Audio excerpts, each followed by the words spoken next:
High class, कैसे हैं? I hope आप सब लोग बहुत अच्छे होंगे। तो देखिए यहाँ बीबीडी गाइड के वास्तविक संख्या का सभी ऑब्जेक्टिव करवा दिया गया था पिछले 3 वीडियो के द्वारा, और यहाँ आए हैं सेकेंड चैप्टर बहुपद को लेकर के, और बहुपद के उसी प्रकार जो भी ऑब्जेक्टिव के प्रश्न है उसको सॉल्यूशन करेंगे कि ताकि आप सब लोगों को एग्जाम में कठिनाई ना हो। इसी चीजों के लिए मतलब मैथ से कभी डरना नहीं है, इसके ऑब्जेक्टिव प्रश्न से भी नहीं। अब आते हैं तो देखिए क्या है क्वेश्चन। सबसे तो पहला प्रश्न यहाँ बहुपद दिया है x square plus P x minus Q, और इसका अगर हम सब शून्यक व्युत्क्रम कह रहा है, एक दूसरे का व्युत्क्रम है, तो एक को एक्स मान लेते हैं और दूसरे को 1/x, अर्थात अल्फा बराबर एक्स हो गया एक शून्यक, और बीटा बराबर 1/x हो गया। अब यहाँ पूछा है क्यू के मान, तो क्यू देखिए क्या दिया, सी में दिया है, और सी हम जानते क्या है, अल्फा इंटू बीटा बराबर c/a, अर्थात जब दोनों को गुना कर दें तो c/a लिखेंगे। अल्फा का मान x है और बीटा का मान 1/x है, और बराबर c/a जानते हैं। यहां देखिए x से x कट गया, बराबर c का मान कितना जानते हैं, c का मान q जानते हैं, q, और a का मान हम सब क्या जानते हैं, a का मान 1 जानते हैं। ठीक है, अब यहां देख लीजिए Q वो भी है जो माइनस में है, इसलिए C का मान Q माइनस में लेंगे। इस तरफ Q बराबर, इस तरफ 1 जो है 1 गुना 1 होगा, और Q का मान 1 आएगा। ठीक है, Q का मान 1, इधर माइनस में -1 आएगा, तो Q का मान -1, जो कि ऑप्शन ए सही होगा, ना कि इसमें बी सही होगा। ठीक है ना, क्योंकि इस पे हम सब हमेशा C का मान Q ही लेंगे। ठीक है ना, माइनस में क्यू लेंगे, सी का मान हमेशा माइनस में क्यू लेंगे, और प्रश्न पूछा है क्यू का मान, तो यहाँ ये माइनस क्यू नहीं, माइनस को हटाना पड़ेगा, और क्यू बराबर -1 होगा, तो इसलिए इसका आंसर 1 लीजिए। ऐसे प्रश्न और आएंगे आगे, वहां देख लेंगे हम सब। ठीक है, अभी यहाँ पर आप सब 1 ले लीजिए, -1। ठीक है, अब आते हैं 2 नंबर प्रश्न। 2 नंबर प्रश्न क्या दिया, यदि पी एक्स बराबर x square plus 5x minus 12, तो P1 का मान ज्ञात कीजिए। देखिए यहाँ Px का मान दिया है x square plus 5x minus 12, और यहाँ 1 मान रखना है, तो 1 का स्क्वायर प्लस 5 इंटू 1 माइनस 12, 1 का स्क्वायर 1, 5 का 5 माइनस 12, 5 1 6 माइनस 12, घट गया -6, तो इसका सही आंसर सी होगा। ठीक है, ये 2 नंबर भी कंप्लीट हुआ। अब आते हैं प्रश्न 3 की ओर, और 3 नंबर प्रश्न देखिए क्या दिया है, सुनिए। 2,8 वाले बहुपद की संख्या होगी।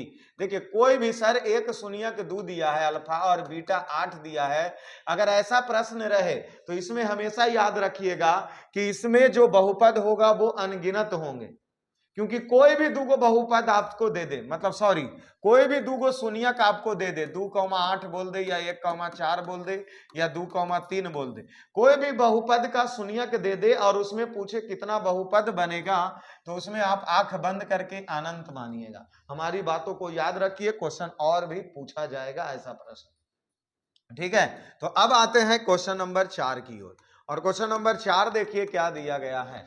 4 कह रहा है यदि बहुपद पी एक्स का एक शून्यक -2 है, अर्थात अल्फा बराबर -2 मान लिए, और निम्नलिखित में कौन है जो पी एक्स का एक गुणनखंड होगा, तो जाहिर सी बात कि इसमें देख लीजिए कि हम इसके x मान लेते हैं, x बराबर -2 कर लिए, इस तरफ में -2 इधर चला आया +2, अर्थात यही इसका एक गुणनखंड होगा, x + 2, क्या x + 2, ऑप्शन बी करेक्ट। ठीक है, अब आते हैं क्वेश्चन नंबर 5 की ओर, और 5 नंबर प्रश्न देख लीजिए कि क्या दिया है क्वेश्चन नंबर 5। ठीक है, तो 5 नंबर प्रश्न पढ़िए।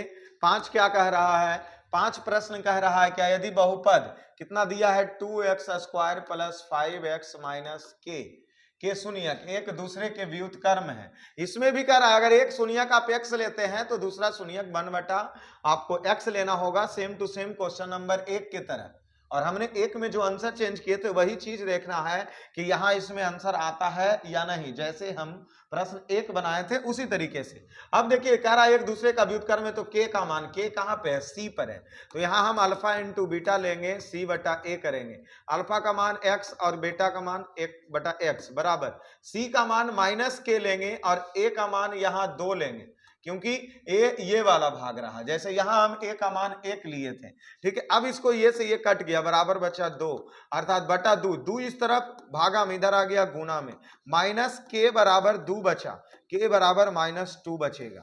क्या -2 आंसर आता है? आता है। अब बोलिए कि जब यही मेथड से प्रश्न जब हम 5 बनाए तो सही है, और वही मेथड से अगर 1 बना रहे हैं तो 1 दे रहा, जो कि गलत। सही इसका यही होगा, -1 ही होगा, ठीक है ना, क्योंकि सेम टू सेम 1 और 5 एक जैसे प्रश्न है, सिर्फ इसमें इसका जो है चर का मान चेंज किया है, ठीक है। तो 5 तक हमारा कंप्लीट हुआ। अब आते हैं 6 नंबर प्रश्न। 6 नंबर देखिए प्रश्न क्या दिया गया है, 6x³ -11x² -3x + 2 एक बहुपद के रूप में दिया गया है, और उसमें अल्फा, बीटा और गामा का मान होगा। शून्यक अल्फा, बीटा और गामा, जाहिर सी बात क्यू है तो 3 शून्यक निकलेंगे, तो alpha plus beta, beta plus gamma और अल्फा प्लस गामा, ठीक है ना, का मान होगा। इसमें देखिए शून्यंकों का योग पूछा, alpha into beta plus beta into gamma plus gamma into alpha into gamma, ठीक है। अब इसका जो दोनों का योग्य पूछा है, ये योग्य क्या होंगे जो प्रश्न ये पूछ रहा है, ठीक है ना। तो इसमें देखिए डायरेक्ट हम क्या करेंगे, डायरेक्ट इसका मान लगाएंगे कि c बटा alpha plus beta plus gamma, ठीक है। इसमें प्रश्न 6x³ -11x² प्लस 3x + 2 दिया है, और इसमें शून्यांकों का योग, अगर शून्यांकों का गुणनफल होता तो c बटा a लगाते, ठीक है। अगर शून्यांकों का योग्य है तो -b बटा a लगाएंगे, और यहां देख लेते हैं ये मान a, b, c और ये d, तो इसमें शून्यांकों का योग में c बटा a लगाएंगे, c बटा a लगाएंगे। c का मान देखिए यहां कितना दिया है, -3, और a का मान दिया है 6। जब इसको हम सब काटेंगे तो 3 दूना 6, अर्थात -1/2, और यही हमारा करेक्ट आंसर होगा। इसमें फार्मूला। और 7 नंबर प्रश्न देख लीजिए क्या दिया, यदि px बराबर qx इंटू gx है, और px का घात 7 है तो gx का घात 3 है, अर्थात यहां देख लीजिए कि px बराबर घात 7 दिया है और gx का घात 3 दिया है। तो प्रश्न पूछ रहा है px बटा gx का घात कितना होगा, gx का घात कितना होगा। जैसे देख लीजिए इसमें जो प्रश्न दिया है ना सर, ये घात जो दिया है x पर पावर आप इसको 7 मान लीजिए, घात तो यही होगा, ये घात 3 दिया है x पर पावर 3 मान लीजिए, और इसमें ये जो प्रश्न दिया है px तो x पर पावर 7 और gx जो x पर पावर 3, और इस हिसाब में जब आधार समान हो, आधार जब समान हो तो पावर हमेशा आपस में घट जाता है और x पर पावर 4 होगा, तो अर्थात इसका घात आंसर जो आएगा वो कितना होगा, 4 होगा, ना कि 3 होगा, क्योंकि ऐसा प्रश्न और भी नीचे देंगे, नीचे होगा प्रश्न। तो ये प्रश्न को ध्यान रखिएगा कि 7 नंबर सर प्रश्न कैसे बनाए हैं और बीबीडी में इसका आंसर क्या दिया है, ठीक है। तो इसका आंसर बी हो जाएगा। अब प्रश्न आते हैं 8 नंबर प्रश्न। क्या कह रहा है 8 नंबर प्रश्न, यदि बहुपद ax² plus bx plus c है, जहां a नॉट इक्वल टू 0 है तो इसका आलेख हमेशा कैसा खिंचाएगा, तो यहां देख लीजिए कि ये द्विघात है, और जब a 0 है, a 0 नहीं है, अर्थात a नॉट इक्वल टू जब 0 हो तो इसका हमेशा आलेख परवलयीय खिंचाता है, इसलिए इसका आंसर क्या होगा, बी होगा। इसी प्रकार आते हैं, चलिए 9 नंबर प्रश्नों की ओर, कि किसी बहुपद की घात होती है तो जाहिर सी बात कि वह एक पूर्ण संख्या होगी, ठीक है। तो किसी बहुपद का घात कैसा होता है, तो एक पूर्ण संख्या होती है। 10 नंबर प्रश्न आ जाइए, क्या 10 नंबर प्रश्न दिया गया है कि द्विघात बहुपद y² प्लस 16y प्लस 55 के शून्यक होंगे। तो क्या हो सकते हैं, y² प्लस 16y प्लस 55, के शून्यक क्या होंगे। लेकिन इसको निकाल लेते हैं सर। 11 पचे 55, 11 22 प्लस 5 22 बराबर 55, 11 5 16 हो गया। इन दोनों से 22 कॉमन ले लिए इन दोनों से, तो 22 प्लस 11 हो गया। यहाँ से 5 कॉमन ले लिए तो 22 प्लस 11 हो गया। अब यहाँ देख लीजिए कि ब्रैकेट के अंदर में एक नियम तो एक साथ और ब्रैकेट के बाहर में एक साथ, इतना बराबर 0।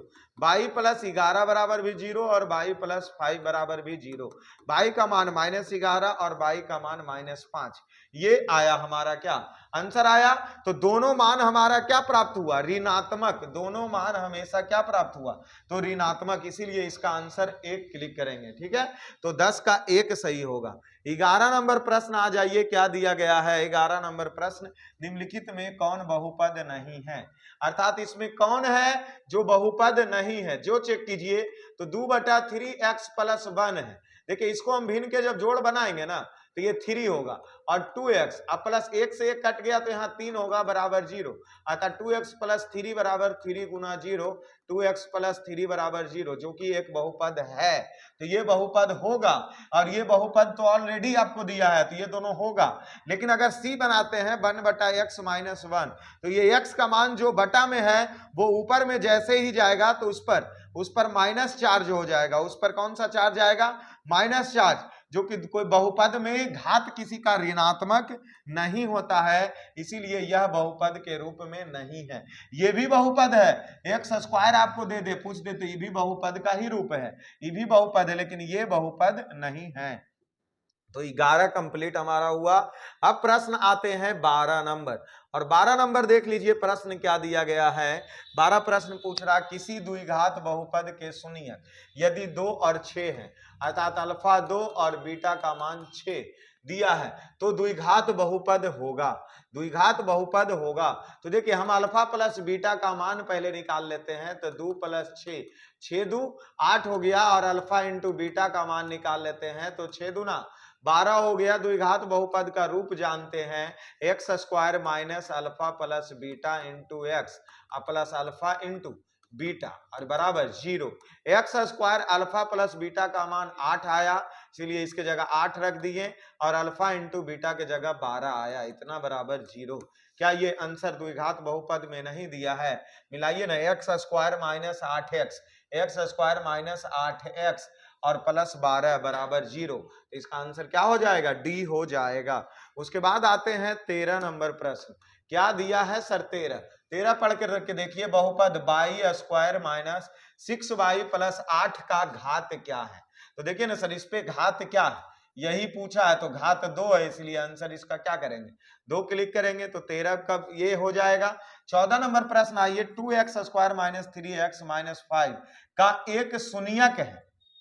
इसमें शून्यक निकालने दिया, 2x² - 3x - 5 बराबर 0। 5 दूना 10, 10 का जब गुणनखंड तोड़े तो 2 × 10, अर्थात 2x² और इसको -5x प्लस 2x कर सकते हैं, और इतना बराबर 0, क्योंकि 5x में 2x चला गया तो -3x बचेगा। तो इसको देखिए 2x², 2 को आगे लिख दीजिए, 2x -5x -5 बराबर 0, इस रूप में भी कर सकते हैं, क्योंकि 5 में से 2 चला गया तो 3 बचा। अब देखिए ये दोनों से क्या कॉमन है, 2x कॉमन है, तो 2x जब कॉमन ले लिए तो यहाँ x बचा और यहाँ 1 बचा। यहाँ -5 कॉमन ले लेंगे तो x + 5 बराबर 0। ब्रैकेट के अंदर में एक नियम तो एक साथ और बाहर वाले को एक साथ, इतना बराबर 0। तो x + 1 बराबर 0 और 2x - 5 बराबर 0। यहाँ x का मान -1 और 2x बराबर 5, इस तरफ प्लस में उधर माइनस में उधर चला गया, प्लस में x बराबर -1 हो गया, x बराबर 5/2 हो गया। यहाँ देखिए यही इसका शून्यक है। क्या ये शून्यक में कोई मान दिया है, तो हाँ सर -1 मान दिया है, इसलिए आंसर इसका -1 हो जाएगा। 14 नंबर कंप्लीट हमारा। अब आते हैं 15 नंबर पे। 15 नंबर प्रश्न देखिए, क्या fx बराबर इतना दिया है तो f1 का मान ज्ञात कीजिए। अर्थात fx बराबर x³ - 5x² + 2x + 2, अर्थात f1 यहाँ x का मान 1 दिया है तो 1 का क्यूब -5 × 1 का स्क्वायर और प्लस 2 इंटू 1 प्लस 2, 1 का क्यू 1, 5 इकाई 5 हो गया, प्लस 2 इकाई 2 और प्लस 2, प्लस में जो है उसको जोड़ दीजिए, 2 2 4 हो गया, 4 1 5 माइनस 5 बराबर 0, अर्थात इसका मान 0 आएगा, जो कि 0 ऑप्शन ए में दिया है और ये सही है। ठीक है, तो 15 तक कंप्लीट। अब आते हैं 16 नंबर प्रश्न। क्या कह रहा है सर? 16 नंबर प्रश्न देख लीजिए, रैखिक बहुपद के शून्यक की संख्या होती है। तो जो भी रैखिक बहुपद बनता है उसमें शून्यक हमेशा एक ही प्राप्त होते हैं। अगर परवलयीय होता तो उसमें शून्यक 2 हम कर सकते थे, लेकिन यहाँ कौन बहुपद? रैखिक बहुपद में शून्यक की संख्या हमेशा एक होती है। ठीक है, अब आते हैं 17 नंबर प्रश्न में। क्या दिया है? 5y² माइनस 14y प्लस 8 के शून्यक का योग क्या होगा? सर शून्यकों का योग बराबर क्या सूत्र जानते हैं? माइनस बी बटा ए। बी का मान देखिए, बी का मान माइनस में जानते हैं और माइनस 14 दिया है, अब बटा ए का मान यहाँ 5 दिया है, इसीलिए माइनस माइनस प्लस 14 बटा 5 हो जाएगा।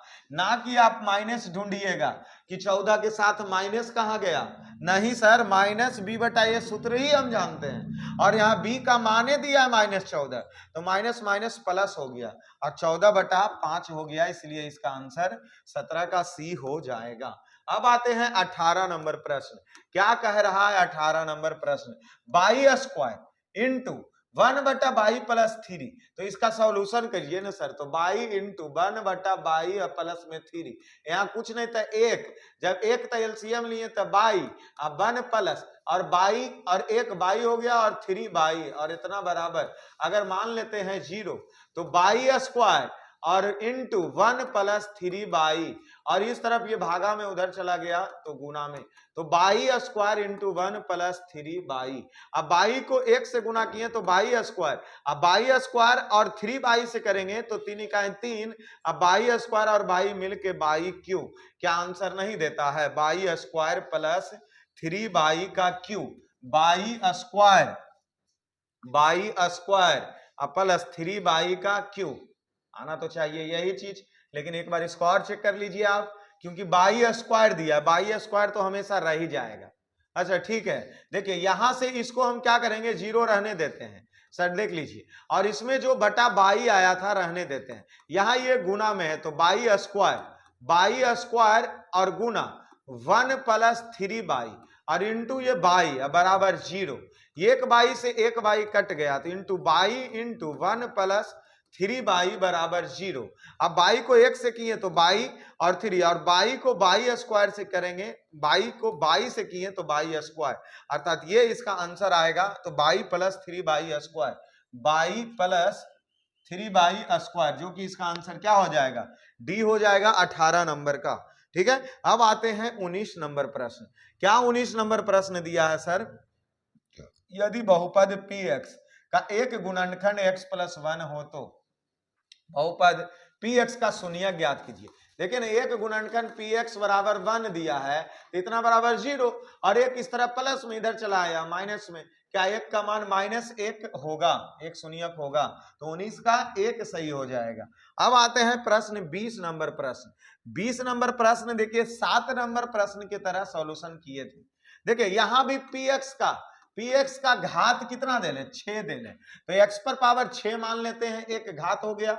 gx का मान कितना दिया है? gx का घात 2 दिया है, तो x पर पावर 2 दिया है, और यही प्रश्न 7 नंबर में ऊपर पूछा था सर, तो gx अर्थात px का मान x पर पावर 6 और gx का मान x पर पावर 2, जब आधार समान हो तो पावर हमेशा घट जाता है, और x पर पावर 6 में से 2 चला गया तो 4, x पर पावर 4, तो घात क्या आएगा? 4 आएगा। क्या ये प्रश्न जब यहां आ गया और वहां 7 नंबर में नहीं आ रहा था, तो अर्थात यही बनाया हुआ सही है, उसका आंसर 7 वाले का चेंज करना होगा आपको, और इसका आंसर 20 का 1 सही होगा। ठीक है, अब आते हैं 21 नंबर प्रश्न। 21 नंबर प्रश्न देखिए क्या दिया है? बहुपद x² माइनस 11 का शून्यक ज्ञात कीजिए। x² 11 का क्या ज्ञात कीजिए? शून्यक ज्ञात कीजिए। देखिए सर, इस तरफ में 11 माइनस में, उधर चला गया प्लस में, अब x² से ये हटा तो रूट में, और जब भी रूट से अगर कोई भी संख्या बाहर निकलेगी तो एक बार इसको हम प्लस और माइनस में लिख सकते हैं, अर्थात +11 होगा और यहाँ -11 होगा। क्या रूट 11 नहीं देता? देखिए दोनों प्लस नहीं मारेंगे, गलत हो जाएगा, क्योंकि एक प्लस में रहेगा और एक माइनस में रहेगा, इसलिए इसका आंसर क्या हो जाएगा? डी हो जाएगा। 21 का डी। अब आते हैं 22 नंबर प्रश्न। क्या दिया है 22 नंबर प्रश्न? बहुपद 2 × 2 - x × x - 1 के शून्यक के गुणनफल, शून्यकों का गुणनफल ज्ञात कीजिए। देखिए सर पहले बहुपदे निकाल लीजिए। x को x से गुणा किए x² minus minus plus x को x से गुणा कीजिए तो x, अर्थात इसको देखिए -x² प्लस x प्लस 2, ये हमारा क्या हो गया? एक बहुपद प्राप्त हो गया। और शून्यकों का गुणनफल पूछा है तो c बटा a और c का मान यहां देखिए 2 और a का मान -1, अर्थात -2/1 होगा, अर्थात इसका मान -2 होना चाहिए। और आंसर देख लीजिए कि ऑप्शन में है या नहीं है, तो है, तो यही इसका क्या हो जाएगा? -2 इसका आंसर हो जाएगा। ना कि आप 2 के चक्कर में पागल हो जाइएगा, नहीं, -2 होगा, क्योंकि यहां x के साथ a है जो -1 है। अब आ जाइए, कै नंबर प्रश्न था? तो 22 नंबर प्रश्न थे। और अब पहुंचते हैं सर 23 नंबर प्रश्नों की ओर। और 23 नंबर प्रश्न देख लीजिए, x² - 2x - 3 के शून्यक कौन से हैं? x² - 2x - x के शून्यक कौन से हैं? नहीं, 3 है लास्ट में, ठीक है, 3। इसका शून्यक देख लीजिए, 3 का गुणनखंड 2 इकाई 2, आराम से कर सकते हैं। 3 को गुणनखंड जब तोड़ेंगे तो इसको हम सब लिख क्या सकते हैं सर कि 3x, क्या लिख सकते हैं? 3x अब प्लस x, क्योंकि 3 इकाई 3 हो गया और यहां 3 में से 1 चला गया तो 2 आ गया माइनस में।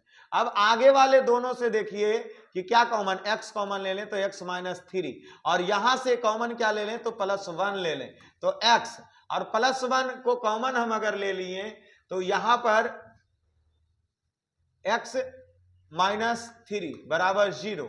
तो देख लीजिए ब्रैकेट के अंदर में एक तरह और ब्रैकेट के बाहर में एक समान, तो x - 3 बराबर 0 और x + 1 बराबर भी 0। तो x का मान इस तरफ 3 माइनस में, उधर चला गया प्लस में, और x का मान 1 इस तरफ प्लस में, उधर चला गया माइनस में। 3, -1 यही इसका आंसर होगा। तो 3, -1 ऑप्शन बी सही हो जाएगा। 23वीं हमारा कंप्लीट हुआ। अब आते हैं 24 नंबर प्रश्न। क्या दिया है सर 24 नंबर प्रश्न? देख लीजिए, 24 प्रश्न का निम्नलिखित में कौन बहुपद नहीं है? देखिए सर, किसका घात है? हम ये पहले न बोले कि जो बटा में x है ऊपर जाएगा तो माइनस लेकर के चला जाएगा, और इसीलिए ये बहुपद नहीं होगा, क्योंकि घात कभी ऋणात्मक नहीं होती है बहुपद का, हमेशा याद रखिए, इसलिए आंसर इसका डी होगा।